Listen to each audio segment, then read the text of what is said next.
Hello everyone. Today we will learn about MySQL Database Architecture. So MySQL Database Architecture is a client-server architecture. So first we will know how a query is getting executed in the MySQL. So first the end user or the client will be connecting to the database and he will be executing the query. The query might be update query, select query, or any other query. So how it establishes the connection? It will be first initiating the connection through connection pool or any other services.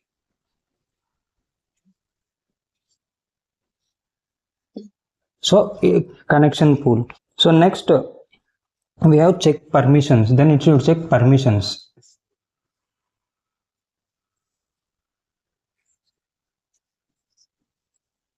Permissions. Then again parsing. Construct a parse tree.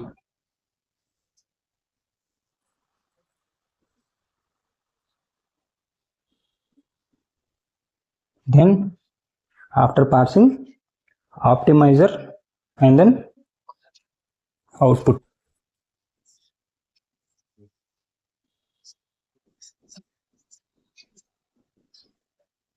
Then display the output. So we'll go through this in detail.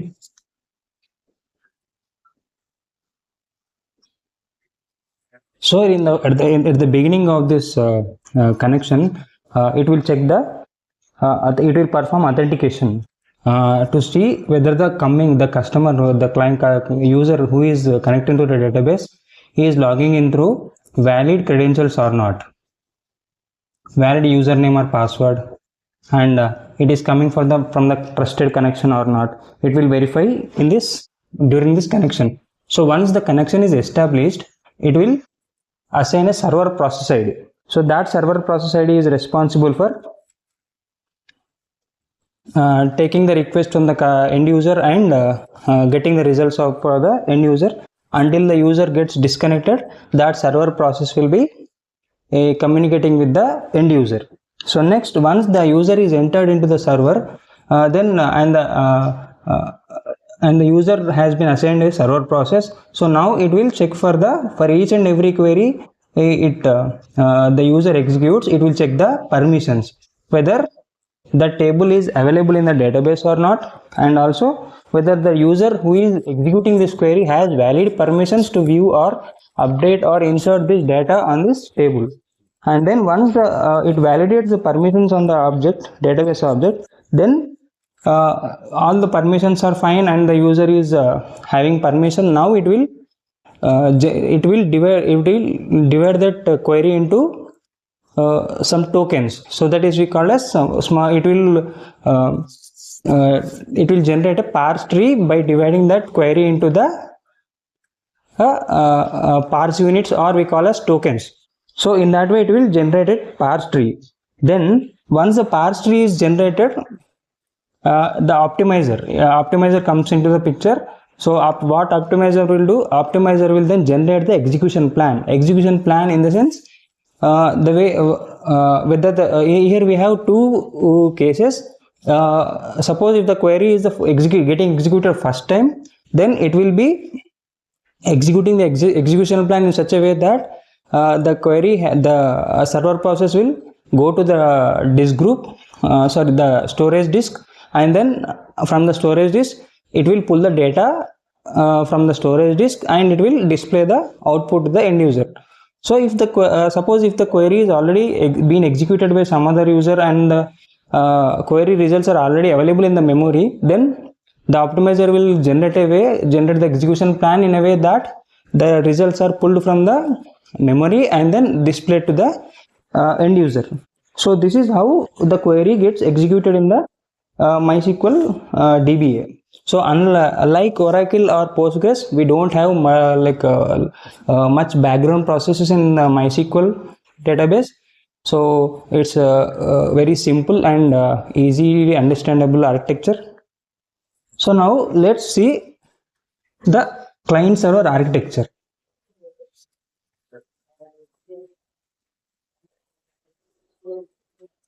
So in the client server architecture, first we will be having end users. In the sense, client end users. Who are the end users for this database? Developers, DBAs,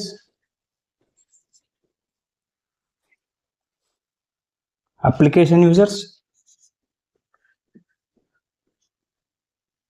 then product users. So these are the end users for the MySQL database. So now, what are the client interfaces we use to connect to the database? So client interfaces.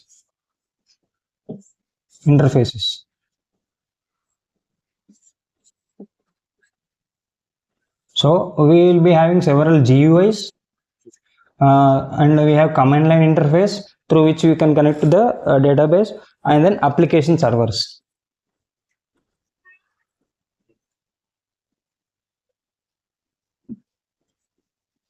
So these are the end users and client interfaces through which you are going to connect to the database server. So let's categorize this. So these are the end users, and then these are the client interfaces using which we will be connecting to the database server. So now we have end users and the client. So now we have MySQL server. So here it comes MySQL server. So this is a MySQL server. So here what it does, we have a client layer, and then server layer, and then storage layer. So what we have here is client layer. We will discuss detail. This is server layer, and then storage engines. So this is how it will connect to the database. This is a simple client server architecture. So we'll discuss in detail about this MySQL architecture. So now we know who are the clients and what are the interfaces we have, and how the client server architecture looks like. So now let's go deep into the architecture. So this is the MySQL server, database server. So here client layer.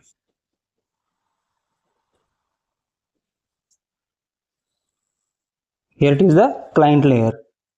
So here we have some storage engines here. Storage engines are like InnoDB, then MySQL, then we have memory,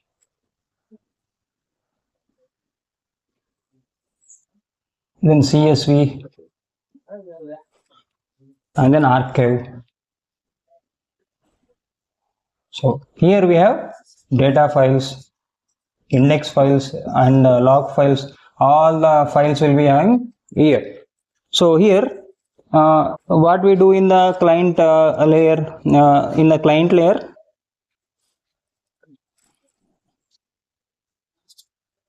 in the client layer it will check the authentication and all authentication and validation, everything will be done. So here you will have the storage layer, where you know, like here in the storage layer it will be, you know, like parsing, query execution, and optimizer generates the execution plan. All will be done here. And then in the storage layer we have database storage engines. So here we have InnoDB engine, storage engine, MySQL storage engine, memory storage engine, CSV storage engine, archive storage engine. So these are all the different types of storage engines. So until 5.7, the default storage engine was MyISM. The default storage engine till 5.7. So from the latest version is 8.0. So from the latest version, which is 8.0, the default storage engine is InnoDB storage engine. So there is one more difference in the architecture.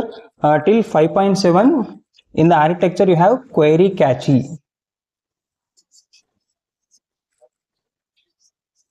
So this is the default cache for all the storage engines. But from the later 5.7 architecture, from the 8.0 architecture, database architecture, this has been replaced with engine specific cache.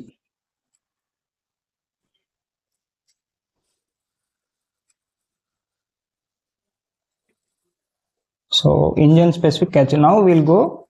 What are the different types of different GUI tools available in the MySQL architecture? MySQL.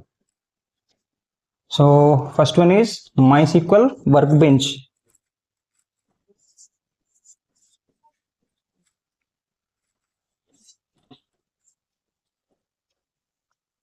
So this is a user friendly GUI interface which is available for Windows, Mac OS and Linux. So this is the ability to see, we can use this MySQL Workbench to see the server status and server logs, like error logs and other general type of logs we can see from this. And then next is Beekeeper Studio.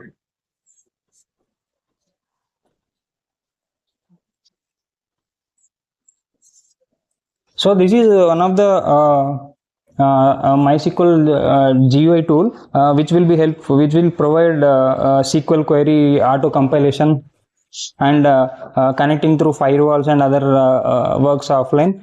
We use this tool, and this is also available for Windows, Mac OS and Linux. So now third one is DBForge. DBForge Studio for MySQL. So this one, this tool is useful for creating backups and automate database management and analysis tasks. And we also use this for generating and executing and debugging queries. The other tool is HEIDI So this is one of the tool which is compatible with only Linux distributions. This tool you can use for syntax checking and corrections, and this is a lightweight and portable GUI application. And then we have Navicat.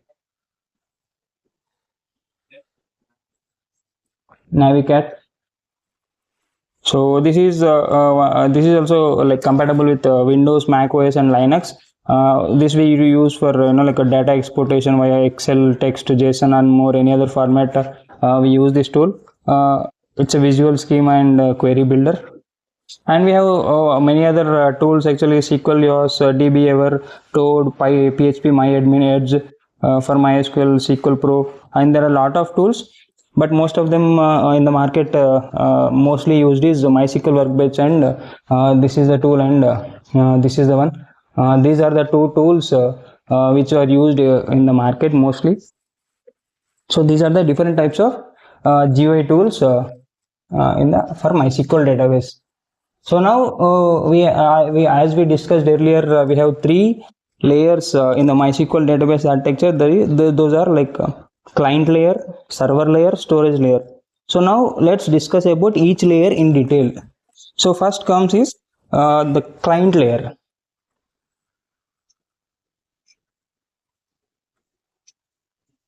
So this is the first layer and topmost layer of the MySQL architecture, database architecture. So the client makes, in this layer, the client makes the request through command prompt or any other GUI screen by using valid MySQL commands or expressions and valid credentials and authorization from the authorized tools or servers. And then he gets the connection to the database server. So in this client layer, we have three services. So we have three services in the MySQL client layer. One is connection handling,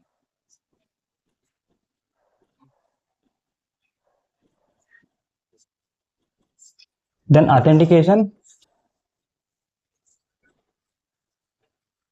security. So these are the three services available in the MySQL client layer.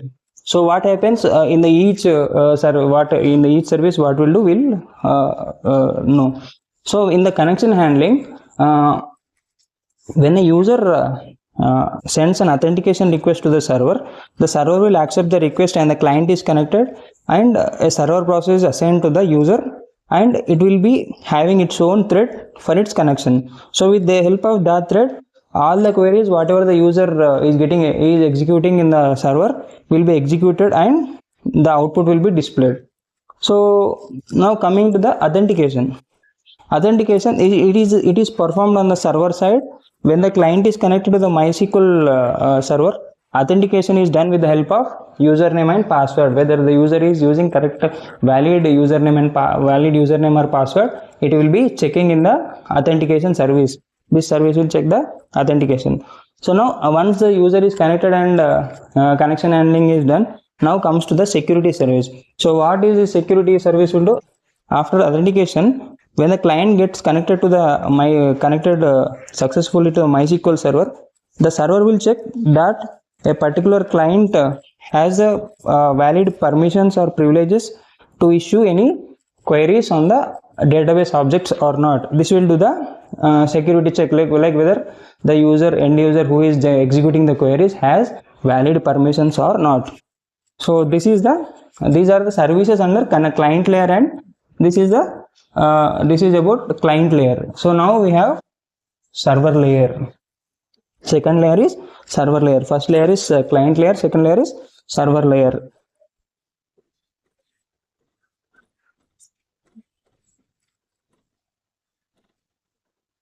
So this is second layer is server layer. So the server layer, this is the second layer of the MySQL architecture, and is responsible for all the logical functionalities of relational database management system of MySQL.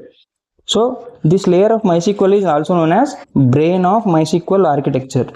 So when the client give request to the server, and the server gives the output as soon as the instructions the requested query is executed. So in this we have few subcomponents. So there are various subcomponents under server layer. First one is thread handling.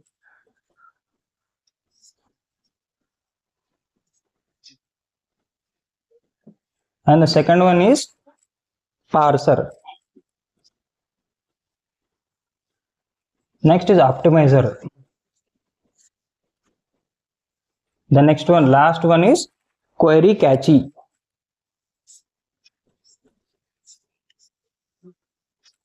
So yeah, we'll go detail into the each one.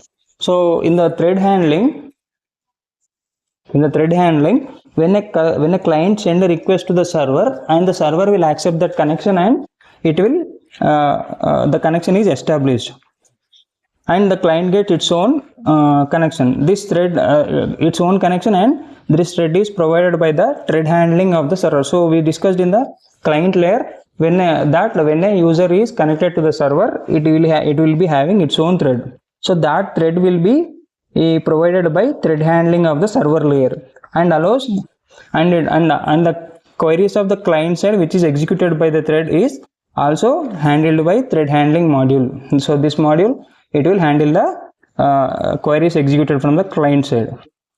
So now coming to the parser. Parser is nothing but it's a software component that generates the parse tree of the given input query from the given input query. So before doing the parsing, lexical analysis is done. That is, the input query is broken into number of units, small units or tokens.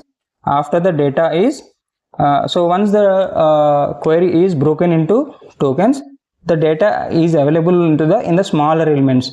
Then parser will perform syntax analysis and semantic analysis. This is nothing but whether the query is having proper syntax or not, and also the user who is executing the query is having valid permissions or not. So these all checks it will do the and it will generate a parse tree as output. So now we have connection is established. Now the thread handling is done, parse tree has been constructed, and now coming to the optimizer. As soon as the parse tree is generated, the optimizer will apply various type of optimization techniques, and it will optimize the query, and then it will generate the execution plan. So it will generate the execution plan to execute the given query. So now coming to the query cache. So query cache stores the what query cache do. The query cache stores the complete result set for input query statement. So it will store so whenever the execution optimizer generates the execution plan, the plan will be executed and the results will be retrieved into the query cache, and the query cache will store the result set of the for the input query statement. So even before parsing, in the parsing stage, if the query MySQL server will consult query cache. So before it is generating the parse tree, it will consult the query cache to check if the query is coming for the first time or not, or if it is already executed by some other user, because whenever it is available, the query cache is in the memory. So if the query is already executed and the results of that query are already available in the query cache, then we no need to pull the data from disk group. So here we will be the storage IO, the IO to the disk is very costly than query IO to the cache. So the cache in the memory will be faster than the IO in the disk. So if the query is already executed, it will display the output from the query cache. If it is not available, then it will generate the depending upon the execution plan generated by the optimizer, it will generate the it will pull the data from the disk, and then it will be giving it to the user. So here this query cache was common for all the storage engines till 5.7. So from 8. After 5.7, the latest version is 8.0. From here we have separate cache for engine specific. They have introduced engine specific cache. So here to disable this query cache, we have the query cache parameter. To disable this cache, whether to enable or disable, we have a parameter called this query cache. We have a parameter called query cache size.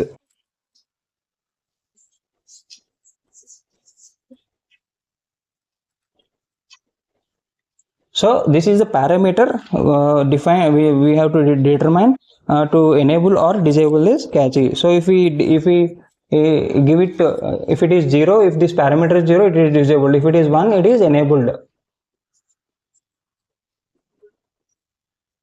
So it is enabled if it is 1, if it is 0, it is disabled.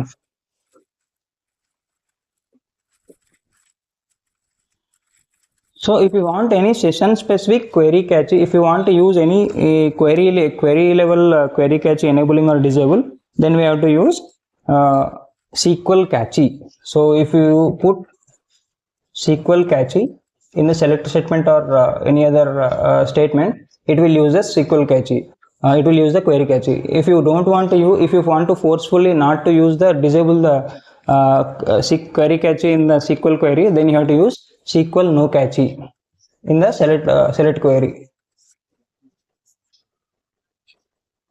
So this is how. So for example, we can see like select SQL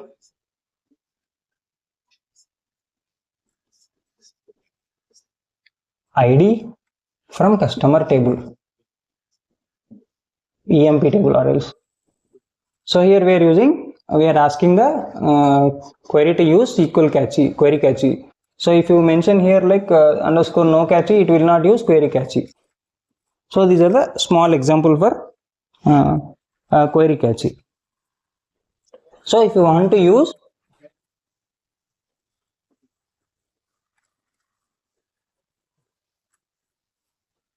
so if you want to see whether SQL query catchy is enabled or not, the MySQL command prompt level. So MySQL connect to the MySQL command prompt and then give show variables,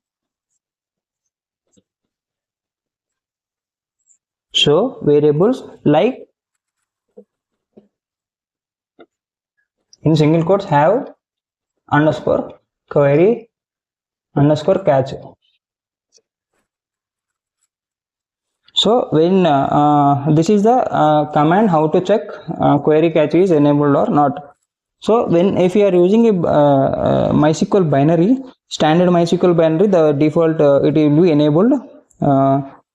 Default is it is enabled.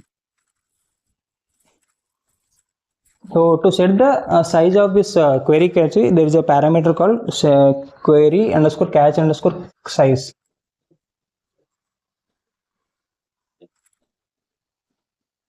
So this is a parameter we use to set the size of the query catchy. Query catch. You can even set this catchy size at session level and global level. If you want to set this parameter at session level, you have to use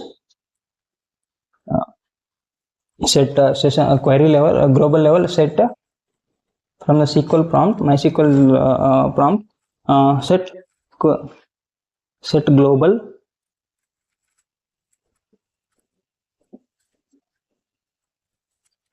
query underscore catch underscore size is equal to 40,000. So this is nothing but 40 KB. So the minimum value is 40 KB. So if you want to set this parameter off at session level, to set this parameter on or off at session level, then set session, same set session. Here you have to put session query catch type. There is another parameter called query catch type.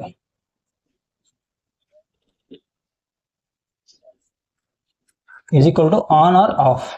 If you want to enable on, if you want to disable off.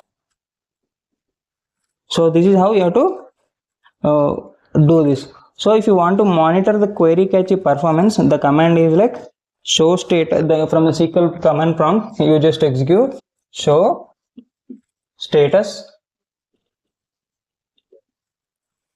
then query catch. So status like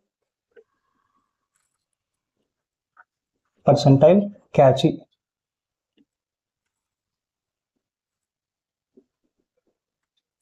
So this is the command to check the performance of the query catchy performance.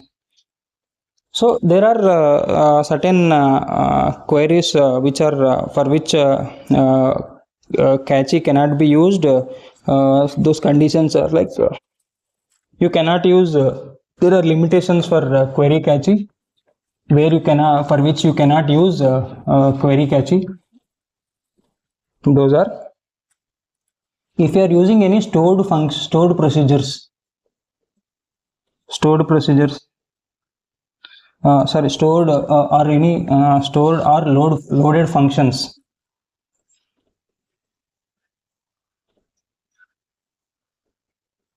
Stored or loaded functions. Suppose current underscore time, current underscore date. These are the loaded functions or stored functions, etc. You cannot use query catchy or any user variables or local stored program variables.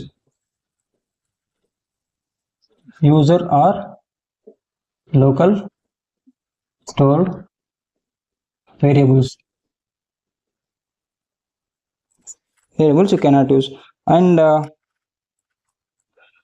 any partition tables, if there are any partition tables, you cannot use the query cache.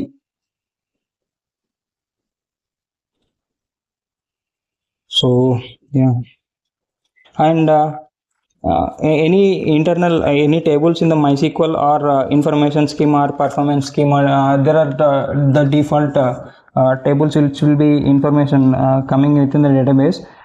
So information schema or any performance schema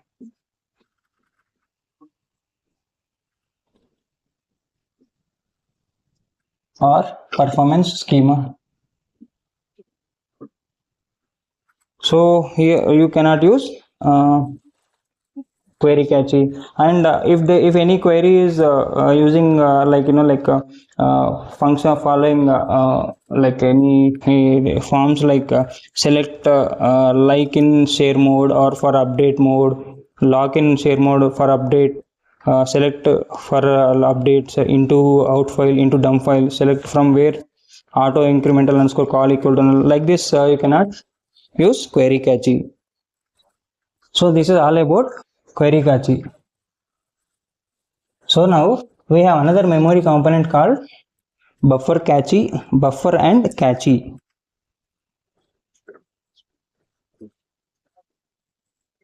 Buffer and cache. So this is the also a memory component. This is also a memory component. So MySQL allocates buffers and caches to improve the performance of the database operations.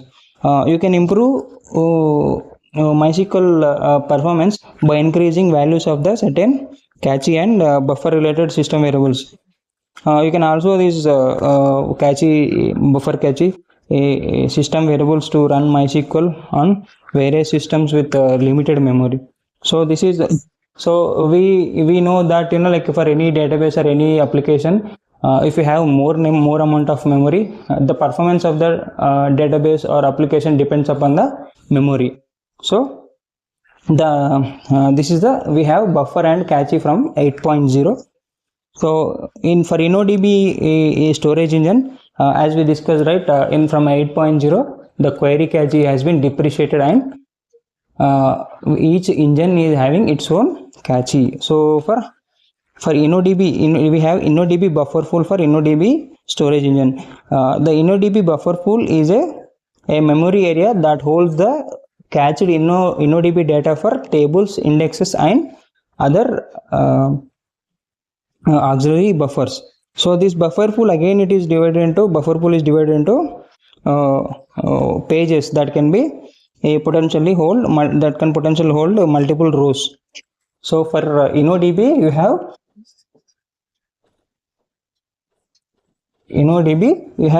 InnoDB buffer pool.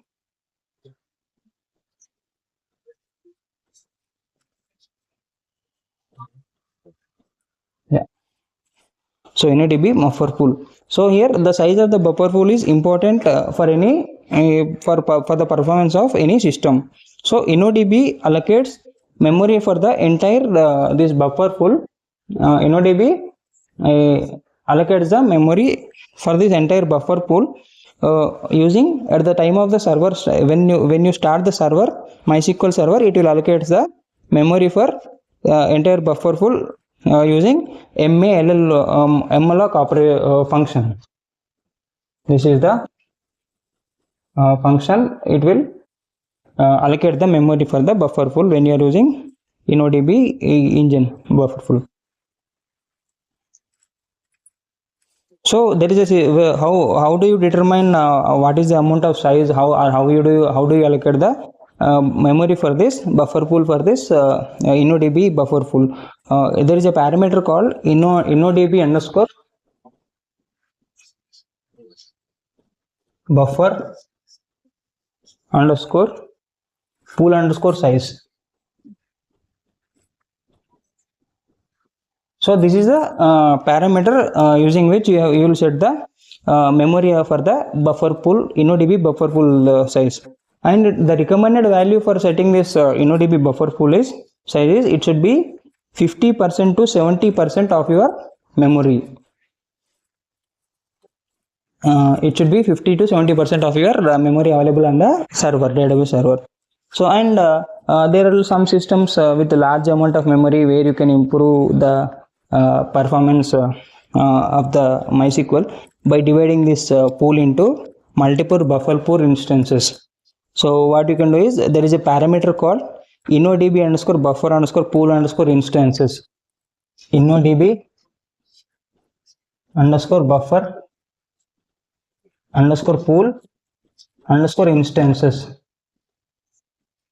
So this we can divide into multiple instances, so that we can improve some performances using this InnoDB underscore buffer underscore pool underscore instances. We can divide the buffer pool. So this is for my InnoDB. So now coming to we have another storage engine called MyIsm.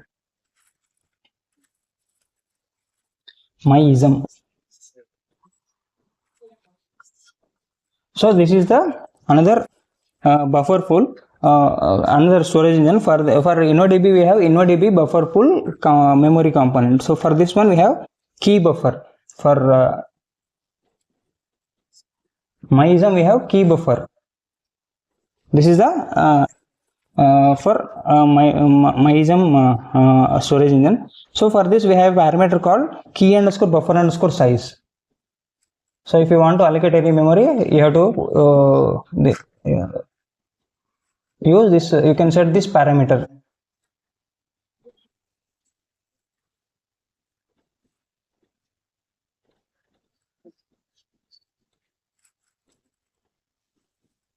So this is a parameter using which we can set the size of the key buffer.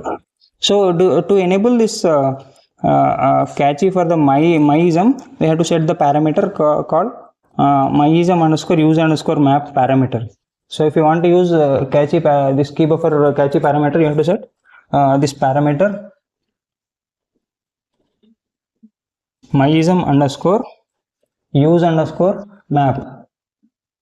So if it is set to if it has two values, either 0 or 1, if it is enabled. If it is 0, it is enabled. If it is 0, it is disabled. If it is 1, it is enabled. So for we have two. Here we have there is a difference bit for MyIsm and InnoDB. So for InnoDB, so let me put it here.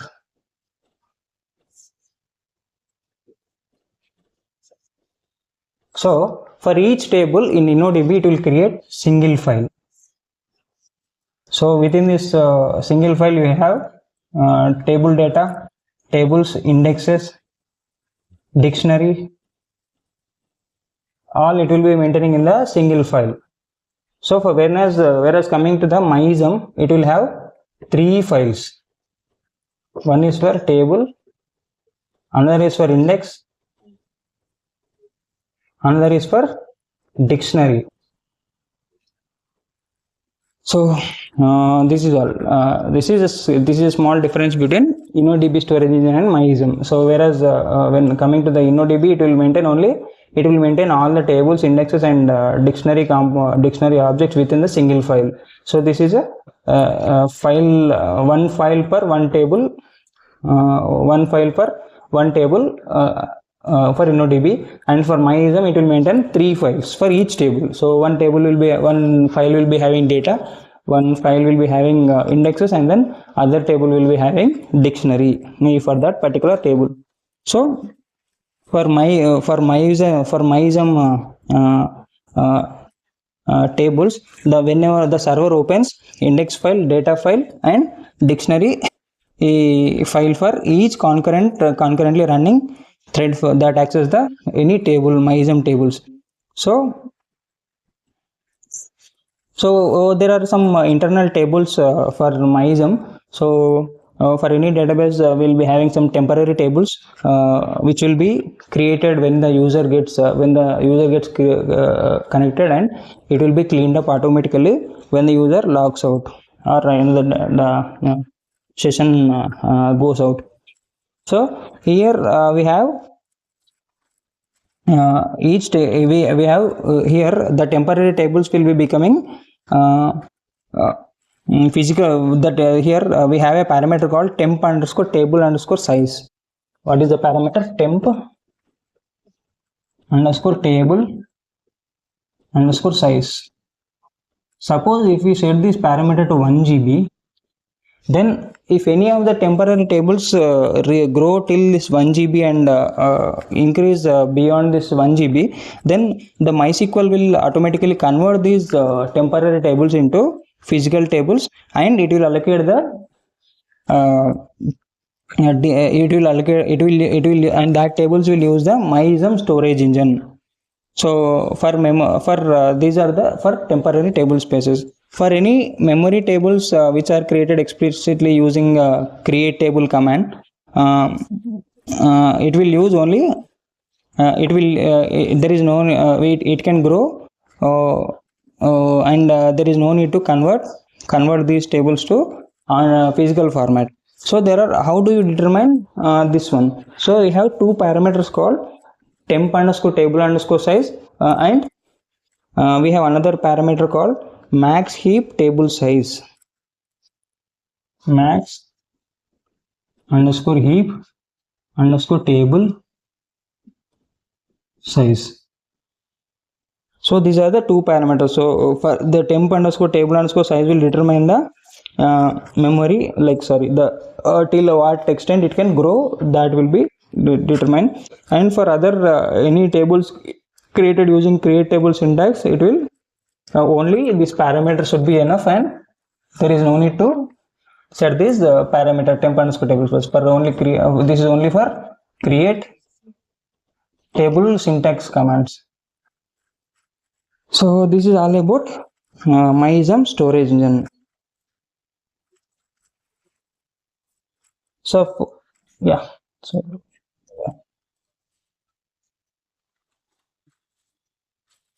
and again we'll be using this is just for your reference. So we'll be using two commands very frequently.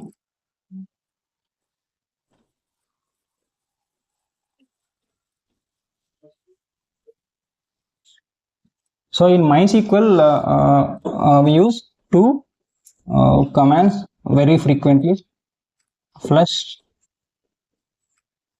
tables, second one is flush privileges.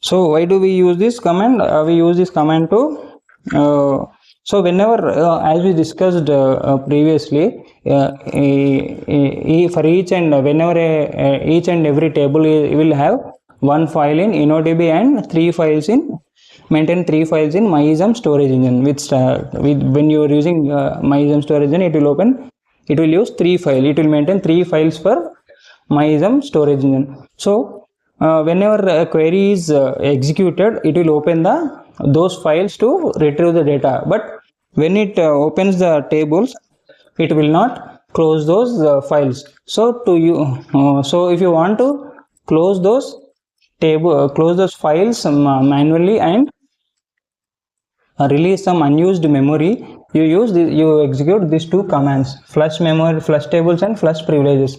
So when you execute this command, what it will do, it will close all the files which are not in use, and if there are any sessions any sessions or any users executing any threads are going in parallel which are using this which have opened some files and which are using those files, then it will wait until the session gets completed or thread gets released, and then once the session has been disconnected, then it will close those opened files. So this is about MySQL database architecture.